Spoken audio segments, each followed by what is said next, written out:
Praise the Lord. Magandang umaga po sa bawat isa na nasa kanilang mga tahanan na nanonood ngayon. Salamat po sa inyo. Purihin po ang Diyos sa ating kalagitnaan. Narito tayo upang tayong lahat ay magdiwang, magsaya at magpasalamat sa Diyos na buhay na gumawa ng langit at lupa. I always said, we are not here to hear the word, but we are all here to obey the word. Hindi ka lamang nakinig ng salita ng Diyos kung hindi sana maipamuhay mo to at mapakinabangan mo ang salita ng Diyos. Ngayon pong umagang ito, napakagandang paksang ibinigay sa atin ng ating Panginoon. At ito po'y pinamagatan nating Bless God every day and every Sunday. Yan po yung pag-uusapan natin ngayong umagang ito. Ulitin ko po, ang paksa nating pag-aaralan ay Bless God every day and every Sunday. Gusto ko pong basahin yung Awit chapter 150. Ito na lang pong pinaka-key verse po natin. Doon po sa huling talata na binanggit ng ating kapatid sa aklat po ng Awit. Sabi rito, purihin si Yahweh ng lahat ng nilalang, purihin si Yahweh. Purihin daw natin ang ating Panginoon doon sa kanyang banal na templo at awitan at purihin sa langit, sa lakas na taglay na ibinigay sa atin ng ating Panginoon. Tayong lahat ay pumikita tayo manalangin sa Diyos. Purihin ka, Panginoon, sa aming kalagitnaan. Ikaw ang Diyos na nagbigay ng buhay. Ikaw ang Diyos na lumalang ng lahat ng bagay. At sa oras na ito, kaming lahat ay lumalapit sa iyo. Humihingi ng tawad sa anumang aming mga pagkukulang, sa aming mga nagawang kasalanan sa isip, salita at sa gawa. Patawarin mo po kami lahat, Panginoon. Gayun din po, nilalapit ko po sa iyo ang umagang ito ng kaysaya. Hiling ko po na bigyan mo ako ng anointing ng revelation, ng wisdom and knowledge, and authority to preach your gospel, God. At sa bawat makikinig, tulungan mo kaming lahat na baguhin ang aming buhay at baguhin ang kalagayan ng aming mga buhay. Maraming salamat po. Wine-welcome po namin ang Holy Spirit sa aming kalagitnaan upang ikaw po ang maparangalan, hindi po ang aming mga sarili. Maraming salamat po. Sa iyo po namin ibinabalik ang lahat ng papuri, ang lahat ng pasasalamat, lahat ng mga anak ng Diyos ay magsabi po ng Amen and Amen and Amen. Palakpakan natin ang Panginoon.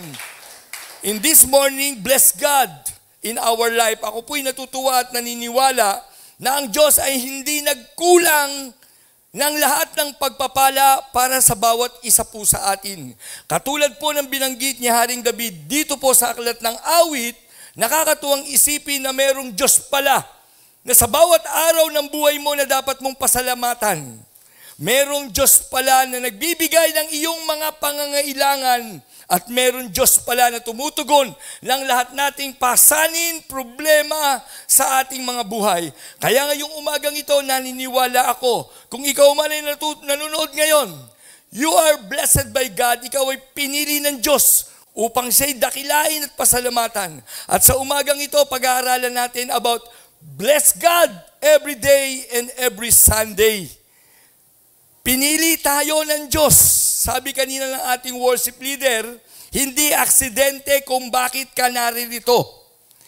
Ang lahat ng pangyayari sa buhay natin ay walang aksidente kung hindi ito ay nakaplano sa ating Panginoon. Kaya nga, in this Sunday, bless God, sapagkat naniniwala ako na merong kang dapat ipagpasalamat sa Diyos. Amen ba? Meron tayong lahat na dapat ipagpasalamat sa Diyos sapagkat kung anuman meron ka galing sa Diyos. At kung anumang success meron ka, lahat ng bagay na yan ay galing sa Diyos sapagkat binigyan ka niya ng hangin, binigyan ka niya ng liwanag, binigyan ka niya ng lakas at buhay upang ikaw ay magtagumpay to glorify God. Kaya nga ngayong umagang ito, bless God in every day and every Sunday of our life. Ang linggong ito ay linggo ng pagpapasalamat sa Diyos. Kaya sabihin mo dyan sa katabi mo, ang araw na ito ay hindi araw ng tao. Ito ay araw ng Diyos. Bless God every day and every Sunday. Minsan po si Pastor Jess, meron akong pinreach. Yung title po niya, Back to Church Every Sunday. Why people go to church but they don't come back again in the church? But many people go to Jollibee. They're always back to Jollibee. They go to Chowking. They're always back to Chowking. They go to SM and they're always back to SM. Why many people go to church but they don't go back to church anymore? Because they don't know who is God. Ngayong umagang ito, gusto ko pong ipakilala sa inyo yung Diyos na dapat nating sambahin. Yung Diyos na dapat nating pasalamatan, yung Diyos na dapat nating purihin sa ating buhay. Sapagkat ang Diyos po ay gumagawa sa buhay ng mga anak ng Diyos. Bless God every day and every Sunday. Sinabi ni David, O kaluluwa ko, purihin mo ang Diyos. Purihin daw natin siya ng mga alpa at lahat ng instrumento. Purihin natin siya sa ating buhay. Kagaya ng sinabi ko, nagkaroon man ng lockdown, titigil ang pag-awit, titigil ang pagigitara, titigil ang pagdadrums, titigil ang pagsasayaw, pero hindi titigil ang pagpupuri para sa Diyos sa paggawa ng mabuti. Amen! Hindi pwedeng pigilan ang pag-ibig ng Diyos sa buhay ng mga anak ng Diyos. So this is the question. How to bless God every day and every Sunday? Pastor, may karapatan bang pagpalain ko ang Diyos sa buhay ko? Ano ba yung pwede kong ibigay sa Diyos? Sapagkat lahat ng bagay ay galing sa Diyos. Pero alam mo kapatid, merong kang assignment na gagawin mo para sa Diyos. And this is now your assignment. Your assignment is how to bless God every day and every Sunday. Number one, sabi rin dito, what is the number one? Bring soul every day and make them all disciple. This is one part to worship God, to bless God. Bring souls every day. Kaya po ako nagpapasalamat ako sa Family Christ Center Laguna sapagkat ang utak natin ay utak kaligtasan para sa Diyos. Ang utak natin ay utak upang mapasaya natin ang Diyos. Bring souls every day and every Sunday and make them all disciple. Nakita ko sa panahon natin ngayon, dahil doon sa COVID, tumigil ang soul winning. Pero hindi titigil ang Diyos sa pagkukonvince sa bawat isa sa atin. Bring souls every Sunday. Dalhin natin yung mga taong naliligaw ng landas sa Panginoon. Dalhin natin yung mga taong napapagal. Dalhin natin yung mga taong nabibigatan, nahihirapan. Dalhin natin sa church yung mga taong may mga karamdaman. Bring souls and make them all disciples. Sabi rito, letter A, sabi rito. How to bring, sabi rito, connect them all to the purpose. Connect them God's purpose. No? To bless God, connect people to God. Ako po nagpapasalamat sapagkat mayroong taong ginamit sa akin upang ako'y makakonect sa purpose ng ating Panginoon. And now, church, kung ikaw man ay nanonood ngayon sa iyong tahanan, huwag kang masaya na meron ka ng lahat ng bagay. Sapagkat ang lahat ng bagay na yan ay matatapos sa buhay mo, even your life. Kaya hindi aksidenteng makapakinig ka sa akin ngayon. Connect yourself to God. Connect yourself to the purpose of God. What is the purpose of God? The purpose of God is to love God and to love other people. So connect yourself to the purpose of God. Hindi ka nabubuhay para lang sa sarili mo. Hindi ka nabubuhay para lang yumaman, hindi ka nabubuhay lang para magkaroon ka lang ng pamilya, hindi ka nabubuhay para mamatay.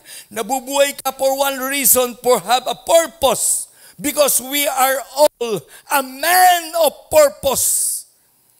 Kung ang lahat ng bagay ay merong dahilan kung bakit ginawa, maging ikaw merong dahilan kung bakit ka naririto sa lupa. You have a purpose, and your purpose is to love God and to love each other. What else? Connect ourselves to the vision. What is the vision? World conquest. What is the vision? To win soul and make them all disciple. Connect yourself to the vision of God. Pinatay ang Diyos hindi dahil para lang gumaling ka sa karamdaman. Pinatay ang Diyos hindi lamang para yumaman ka. Pinatay ang Diyos hindi lamang para mabuhay ka. Kung hindi pinatay ang Diyos para sa kaligtasan mo at magkaroon ka ng buhay na walang hanggan. Connect to the vision of God. Uulitin ko po, lalo na sa mga kabataan, ikunik mo yung sarili mo dun sa maayos na bagay, ikunik mo yung sarili mo dun sa tama. Huwag mong ikunik yung sarili mo dun sa mali. Kaya kung ikaw man ngayon ay kabataan at ikaw ay nakakunik dun sa kasalanan, nakakunik ka dun sa bisyo, i-disconnect mo na yan. Sapagkat you have a purpose. And the purpose of our life is to love God and to love other people. And then sabi rito, connect ourselves to the plan of God.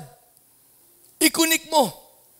If you want to bless God, connect yourself in God's plan.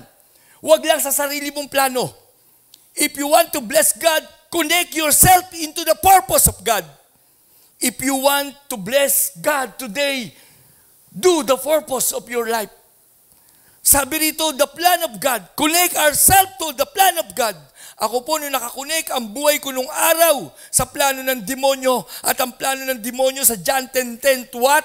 To steal, to kill, and to destroy my life. Doon ako nakakunik nun. Kaya nawasak ang buhay ko. But now when I encounter God, when I encounter Jesus, Jesus connect my life.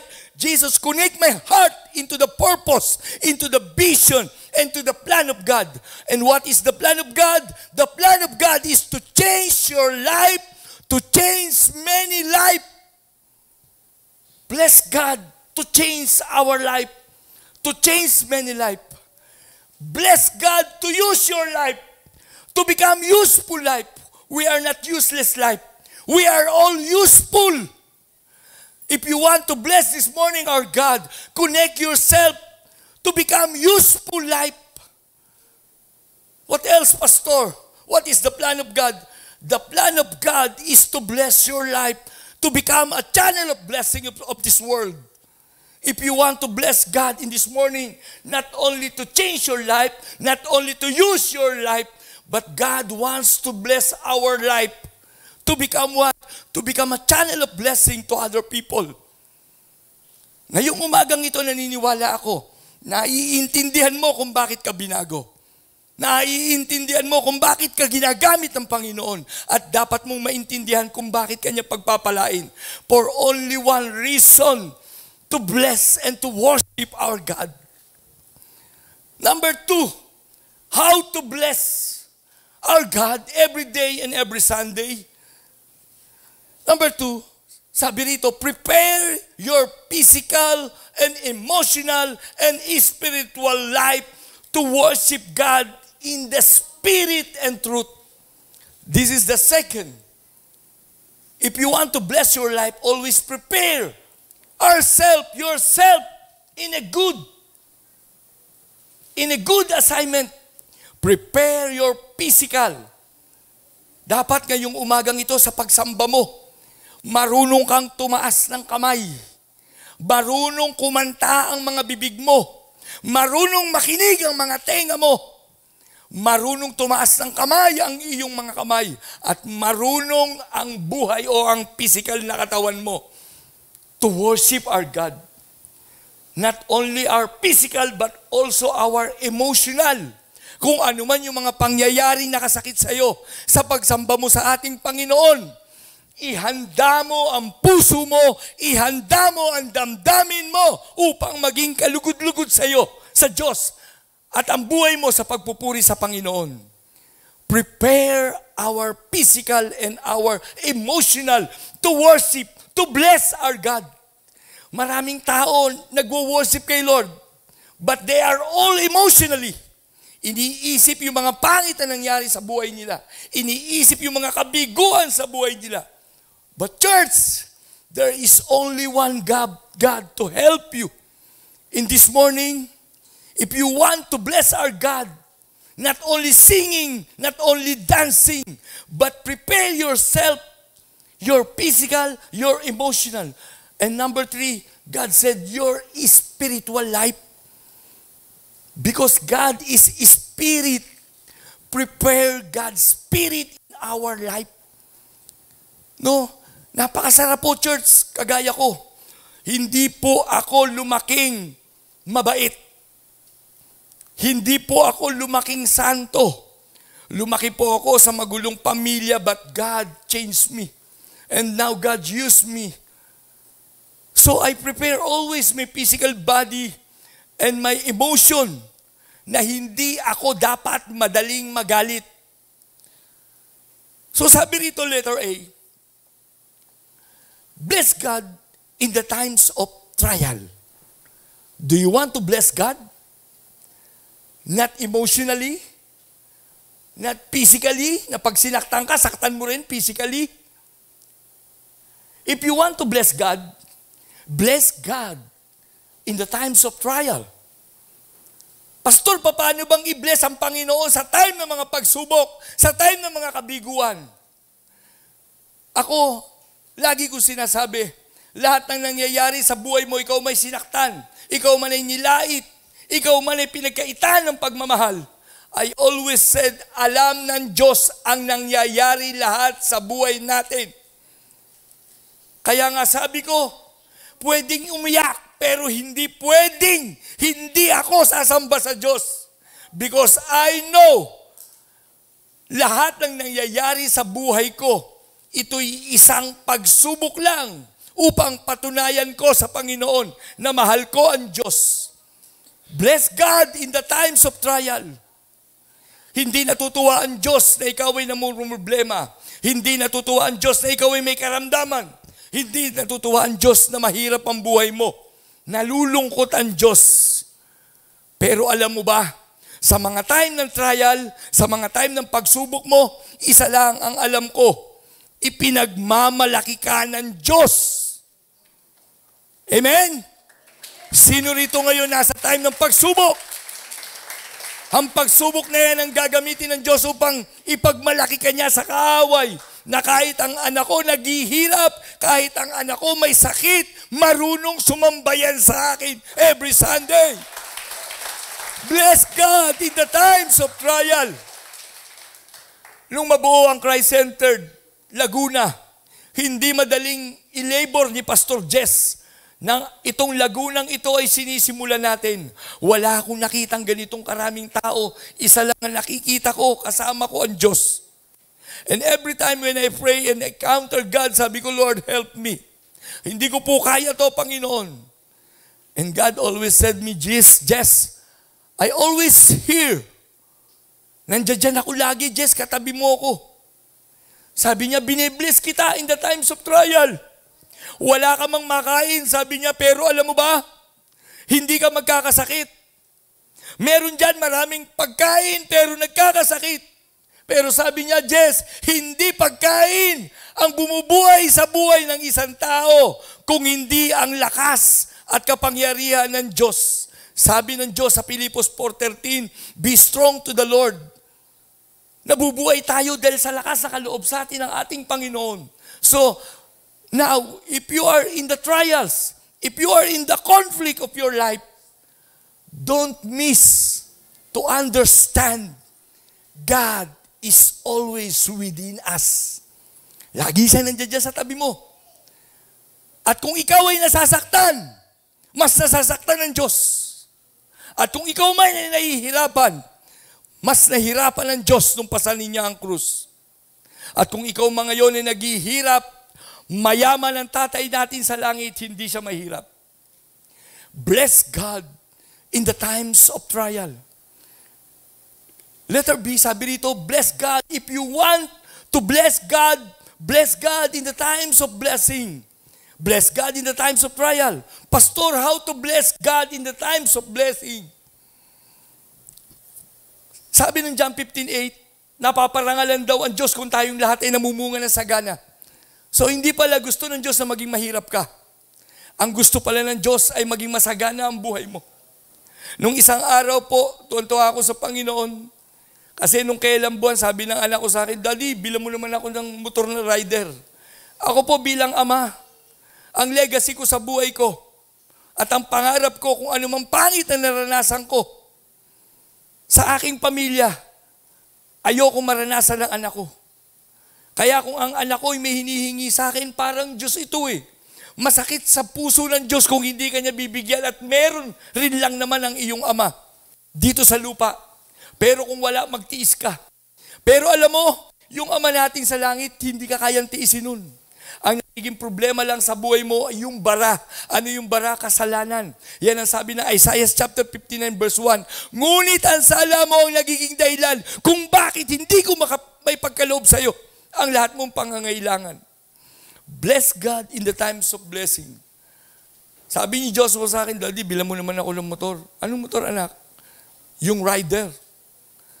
Alam mo, nung araw, lumaki po si Pastor Jess. Wala ako sariling bisikleta. Lumaki po ako.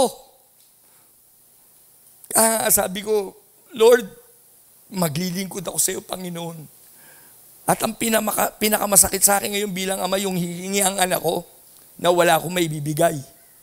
Kaya kung meron lang ako, hindi ko para hindi ibigay sa anak ko. Kasi bakit? Ang kayamanan ko, hindi yung pera eh. Hindi yung motor. Ang kayamanan ko, yung magkaroon ako ng masayang pamilya. Yung maramdaman ko, yung pagiging tatay ko. At yung pagiging anak ng anak ko na naibibigay ko sa kanya yung lahat niyang pangangailangan. Sabi ng anak ko, di, bilang mo ako ng rider ng motor. Magkano ba yun? Di, 50,000. Di, meron dito. Ang ganda, di. Oh. Binilang ko anak ko. Hindi para ipagmayabang ko sa inyo. Para maramdaman ko yung pagiging ama ko. Kasi ang hirap maramdaman ng pagiging ama mo pag hindi mo na i-provide yung pangangailangan ng anak mo. Kung nakikinig man ng tatay ko ngayon, shout out sa'yo. Abilino ka ba? Gusto ko lang i-testimony yung buhay natin. Lumaki po si pastor na walang ama. Wala akong hihingi ang motor. Na pag ako may problema, meron akong tatay na pupuntahan. Iba ang tatay. Iba ang nanay. Ang tatay, yung maayos na tatay at nakakilala sa Panginoon, meron siyang pangarap sa anak niya. Kaya ako po, hindi ako konsentidor na ama. Sabi ko, sige, bigyan kita anak, basta gamitin mo lang sa tama yan. Binilang ko po siya. Tapos nung kailan na naman, nauuso ngayon ng bisikleta. Sabi sa akin ng dalawa kong anak, di, bili mo naman akong bisikleta. Magkano ba yung bisikleta? Di, mura lang di. Magkano? Kulang-kulang 19,000 di. Sabi ko, ha? Mura no? Alam mo bilang ama, sabi ko nga kanina kay Joshua, ikaw Joshua, mapalad ka. Meron kang tatay physically na nakakausap mo at physically binibigay ka agad sa yung bisikleta eh. Ako yung tatay ko sa langit, iiyak muna ako eh. Magsasakripisyo muna ako eh. Mangangaral muna ako, magsosolwit muna ako para maibigay ko yung gusto mo. Kaya sabi ko, kung meron lang akong babalikan, dapat noon pa nakilala ko ang Panginoon para hindi naging magulo buhay ko eh. Hindi ko po naranasan yun. Nabilan ako ng 19,000 na bisikleta. Dalawa sila, binilang ko sila. Kasi bakit? Ang mahalaga po sa akin, hindi po kayamanan. Yung pagmamahal. Maramdaman ko yung pagiging ama ko sa anak ko.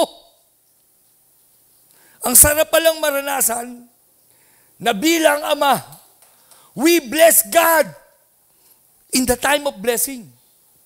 Kaya kung ikaw man ama ngayon na nakikinig sa akin, kung mahal mo ang iyong mga anak, naniniwala ako katulad ng Diyos, kung para sa ikabubuti ng iyong anak at kaya mong ibibigay mo. Kaya ako everyday, nagpe-pray ako, sabi ko, Lord, tulungan mo ako, Panginoon. Kasi kinakabahan ako eh. Baka manghingi na naman eh.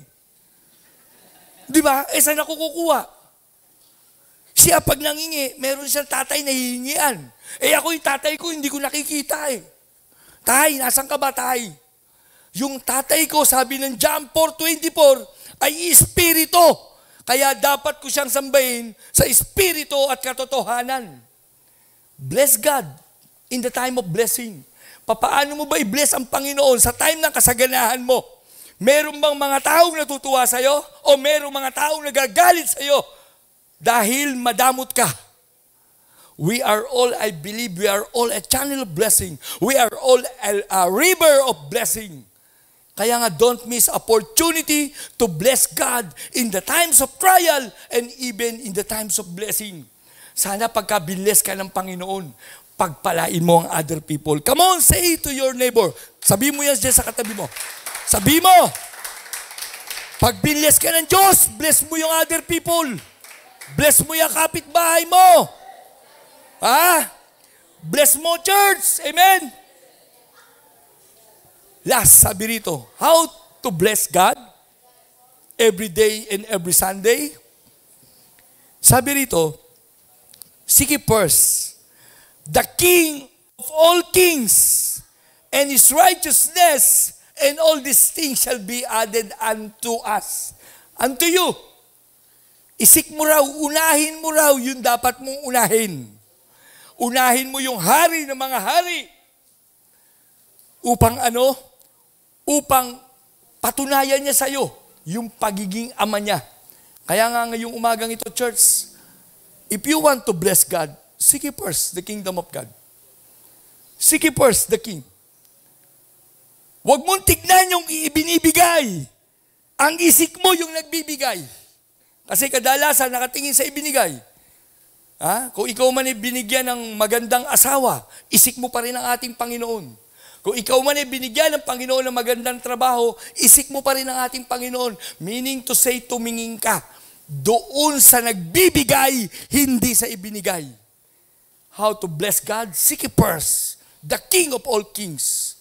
Kung ikaw man ay binigyan niya ng masayang pamilya, kung ikaw man ay binigyan ng bahay at lupa, huwag mong gawing dahilan yan upang hindi mo isik ang King. Huwag mong gawing dahilan yan upang hindi mo sambahin ng Diyos, upang hindi mo pasalamatan ng Diyos. Ngayong umagang ito naniniwala ako na ang Diyos po ay gumagalaw sa buhay ng maraming tao. Ngunit isang paraan ang gusto ng Diyos para pagpalain ka. Ibalik mo sa Kanya yung pagpapalang ibinibigay sa iyo. Bago po ako magtapos, lagi ko sinasabi, given ang pagpapala. Sapagkat doon pala sa pasimula pa lang ng kasangkatauhan, bago niya gawin o lalangin ang tao, meron ng bundok, meron ng lupa, meron ng dagat, meron ng mga ibon, meron ng mga isda, meron ng mga palanim, upang ang tao'y mabuhay. Uulitin ko, given ang pagpapala. Pero ang tanong, karapat dapat ka na bang pagpalain? Naghahanap ang Diyos sa mga taong mapapagkatiwalaan. Yung mga taong marunong magbalik ng papuri, marunong magbalik ng pasasalamat sa Panginoon. Bless God every day and every Sunday. How to bless God? Seek first the kingdom of God and His righteousness, and all these things shall be added than to us. Ngayon pong umaga, tayong lahat ay aawit sa Panginoon. Kung ikaw man ay nasa tahanan ngayon, may karapatan ang Diyos sa buhay mo upang siya'y pasalamatan mo. May karapatan ang Diyos, hindi lang sa buhay mo, sa kayamanan mo upang pasalamatan mo ang Diyos sa umagang ito upang siya'y purihin. Sapagkat isang araw, pinahiram kanya ng buhay. At ang pinakamahalaga sa buhay ng isang tao ay ang buhay na babawiin ng Diyos upang patunayan niya sa iyo na mayroong Diyos. Bless God every Sunday and every day of our life. Worship God every day in our life. Sapagkat ang Diyos ay may karapatan sa buhay natin upang siya'y pasalamatan. May karapatan ang Diyos sa buhay natin upang siya'y sambahin, upang siya'y paglingkuran. Seek first the King of all kings and His righteousness, and all these things shall be added unto us. Make it very special in our life to serve God. Gawin mong makatotohanan ang pagiging anak mo ng Diyos upang ang Diyos ay papurihan. Sambahin siya sa Espiritu at sa katotohanan. tayo pong lahat ay pumikit at tayo'y manalangin. Salamat po ngayong umagang ito. Isang pagpapalang espiritual ang pinagkaloob mo sa amin upang hindi lang kami ang iyong pagpalain, kung hindi pagpalain ka namin sa pagpapalang ito, O Diyos, naway maging kalugod-lugod sa iyo. Salamat sa salitang aming naintindihan. Hiling po namin na iukit mo to sa aming mga puso't isipan upang ito po'y maging pagbabago ng aming buhay at kalagayan ng aming buhay. Maraming salamat po. Sa iyo po namin ibinabalik na maingat ang lahat ng pasasalamat, kapurihan at kadakilaan sa tanging pangalan ni Jesucristong ipinako sa krus para kaming lahat ay pagpalain. Ito po ang aming samot dalangin, lahat ng mga nakikinig ngayon at maging sa loob ng gawain ito, tayong lahat po ay magsabi ng malakas na! To God be the glory!